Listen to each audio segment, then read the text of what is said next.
ബിസ്മില്ലാഹിർ റഹ്മാനിർ റഹീം. അൽഹംദുലില്ലാഹ്. അല്ലാഹുമ്മ സ്വല്ലി അലാ മുഹമ്മദിൻ വഅലാ ആലിഹി വസഹ്ബിഹി അജ്മഈൻ. അമ്മാ ബഅദ്. ജീവിച്ചിരിക്കുന്നവരെ തൊട്ടോ മരണപ്പെട്ടവരെ തൊട്ടൊക്കെ ഉളുഹിയ്യത്ത് അർക്കാൻ പറ്റുമോ എന്ന് ചോദിച്ചു. ജീവിച്ചിരിക്കുന്ന ഒരാള് മറ്റൊരാളെ തൊട്ട് ഉളുഹിയ്യത്ത് അർക്കുകയാണെങ്കിൽ അയാളെ സമ്മതത്തോട് മാത്രമേ അറുക്കാൻ പാടുള്ളൂ. അയാളെ സമ്മതം വാങ്ങണം.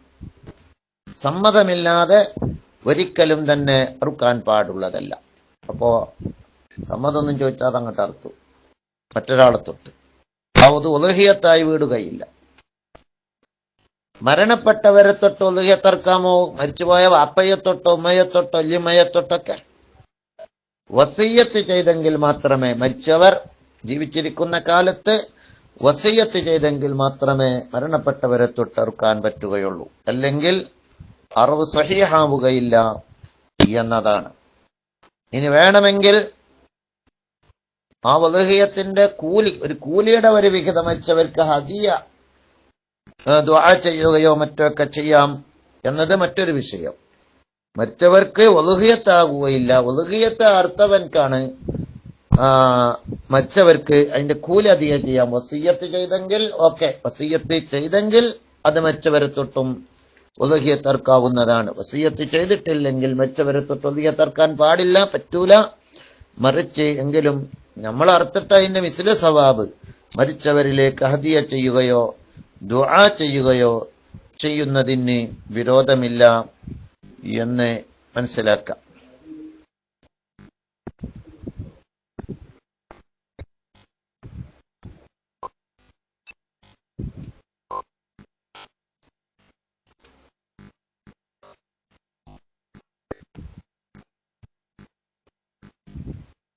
ബഹുമാനപ്പെട്ട ഹനഷ് എന്ന പണ്ഡിതൻ പറയുന്നു,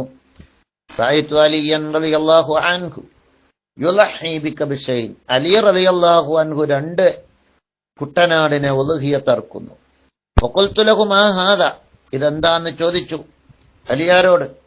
അപ്പോൾ പറഞ്ഞു, ഇന്ന റസൂലുള്ളാഹി സ്വല്ലല്ലാഹു അലൈഹി വസല്ലം ഔസാനി അൻ ഉളഹിയ അൻഹു, അള്ളാന്റെ റസൂൽ അവിടുത്തേക്ക് വേണ്ടി ഉളുഹിയ്യത്ത് അർക്കാൻ അള്ളാന്റെ റസൂൽ എന്നോട് വസിയ്യത്ത് ചെയ്തിട്ടുണ്ട്. ഫഅന ഉളഹി അൻഹു, ഞാൻ നബിയെ തൊട്ട് ഉളുഹിയ്യത്ത് അർക്കുകയാണ്. എല്ലാ വർഷവും അലിയാർ നബിയെ തൊട്ട് സല്ലല്ലാഹു അലൈഹി വസല്ലം തങ്ങളെ തൊട്ട് ഉളുഹിയ്യത്ത് അർത്തിരുന്നു എന്നാണ് മനസ്സിലാകുന്നത്. എപ്പോഴും അർക്കാൻ വേണ്ടിയുള്ള വസിയ്യത്ത് ഉണ്ടായിരുന്നു എന്നതാണ് അലിയാരുടെ വാചകത്തിൽ വേറെയും ഹദീസിലെ റിപ്പോർട്ടിൽ നിന്നും മനസ്സിലാക്കാൻ സാധിക്കുന്നത്. അപ്പോൾ വസിയ്യത്തുണ്ടെങ്കിൽ അറുക്കാവുന്നതാണ് മരിച്ചവർക്ക്. നബി സല്ലല്ലാഹു അലൈഹി വസല്ലമ തങ്ങൾ ഒരിക്കൽ ഉളുഹിയ്യത്ത് അറുത്തപ്പോൾ ബിസ്മില്ലാഹി വല്ലാഹു അക്ബർ അല്ലാഹുമ്മ ഹാദാ അന്നി വഅമ്മൻ ലം യുളഹി മിൻ ഉമ്മത്തി എന്ന് പറഞ്ഞതായി കാണാം.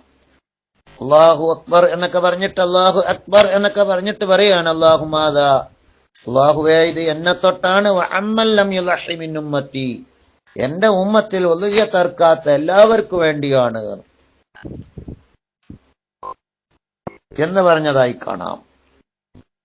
അത് നബി സല്ലല്ലാഹു അലൈഹി വസല്ലമ തങ്ങള് ഉമ്മത്തിന് വേണ്ടി അതിന്റെ പ്രതിഫലം ഹദിയ ചെയ്തതാണ് എന്ന വ്യാഖ്യാനം അതിനെ സംബന്ധിച്ച് പണ്ഡിതന്മാർ പറഞ്ഞിട്ടുണ്ട് എന്ന് ഓർമ്മപ്പെടുത്തുന്നു. അപ്പോൾ മറ്റുള്ളവർക്ക് നമ്മുടെ പ്രതിഫലം ഹദിയ ചെയ്യാം, അതിന് വിരോധമില്ല. അത് അവിടുത്തെ റഹ്മത്താണ്, മുത്തുനബിയുടെ സ്നേഹമാണ്. ഉമ്മത്തിന് ഉളുഹിയ്യത്ത് അർക്കാൻ കഴിയാത്ത ഉമ്മത്തിനു വേണ്ടി എന്ന് പറഞ്ഞുകൊണ്ട് അതിന്റെ പ്രതിഫലം അവിടുത്തെ നമുക്ക് ഹദിയ ചെയ്തതായി കാണാം. മറ്റൊരിക്കൽ നബി സല്ലല്ലാഹു അലൈഹി വസല്ലമ തങ്ങൾ ഉളുഹിയ്യത്ത് അർക്കുമ്പോൾ പറഞ്ഞത്, അല്ലാഹുമ്മ മിൻക വലക, അല്ലാഹുവേ നിന്നിൽ നിന്നാണ് നിനക്കാണ്, അൻ മുഹമ്മദിൻ വ ഉമ്മത്തിഹി, മുഹമ്മദിനെ തൊട്ടും സല്ലല്ലാഹു അലൈഹി വസല്ലം വ ഉമ്മത്തിഹി, നബിയുടെ ഉമ്മത്തിനെ തൊട്ടുമാണ് ഈ ഉളുഹിയ്യത്ത് എന്ന് ഉമ്മത്തിന് വേണ്ടി ഉളുഹിയ്യത്ത് അറുത്തതായി കാണാം.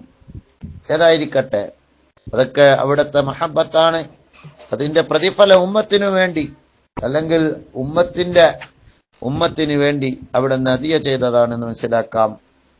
അതോടുകൂടെ ഒരു വീട്ടുകാരൻ ഉദ്ഹിയത്തറുത്താൽ അവന്റെയും അവന്റെ വീട്ടുകാരെ തൊട്ടും ആ വീട്ടിലുള്ള എല്ലാവർക്കും ഒരാൾക്ക് വേണ്ടി ഉദ്ഹിയത്തറുത്താൽ അവൻക്കും അവന്റെ വീട്ടുകാരെ തൊട്ടും ആ ഉദ്ഹിയത്തിന്റെ ഒരു കറാഹത്ത് ഒഴിവായി പോകും, കറാഹത്ത് എന്ന കടമ ഒഴിവായി പോകും എന്ന് മനസ്സിലാക്കാൻ സാധിക്കുന്നുണ്ട് എന്ന് ഓർമ്മപ്പെടുത്തുന്നു. അള്ളാഹു കൂടുതൽ ഇൻഷാ അല്ലാഹ് ബാക്കി കാര്യങ്ങൾ പിന്നീട് സംസാരിക്കുന്നതാണ്. അസ്സലാമു അലൈക്കും.